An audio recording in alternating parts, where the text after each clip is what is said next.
পয়লা বৈশাখ মানে তারেক রহমান, অবশ্যই তারেক রহমান। পয়লা বৈশাখ দিয়ে তারেক রহমানের হযরত উপাধি দেওয়া হোক। তারেক রহমানের নেতৃত্বে এই দেশ সুন্দরভাবে গঠন হয়েছে, সুন্দরভাবে পয়লা বৈশাখ পালন করতেছি। ফ্যাসিস্ট নাই।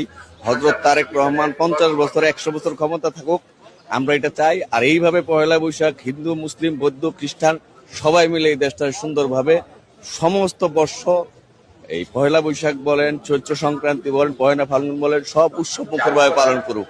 আমরা চাই তারেক রহমান যেভাবে এইভাবে সুন্দরভাবে খোলা পরিবেশে মানুষকে উৎসব পালন করতে দিছে, আমার মনে হয় এই আগামী 500 বছরও এই রেকর্ড কেউ ভাঙতে পারবে না, যেভাবে বাঁধ ভাঙার ঢল শুরু হয়েছে। ঠিক আছে, এটাই হলো আমরা বলতে চাই পয়লা বৈশাখ দিয়ে তারেক রহমানের হযরত উপাধি দেওয়া হোক। উনি এত সুন্দর আয়োজন করছে, এই আয়োজনের মতো আর আয়োজন হয় না। এই পয়লা বৈশাখ মানে তারেক রহমান, অবশ্যই তারেক রহমান। এত সুন্দর আয়োজন ব্যবস্থা করছে, কোনো হাউ নাই কাউ নাই, সম্প্রীতির বন্ধন, সবারই নিয়ে একসাথে দেশটা চালাইতেছে। এই পয়লা বৈশাখ তারেক রহমানের উৎসর্গ করে দেওয়া উচিত সারা বাংলাদেশের মানুষকে।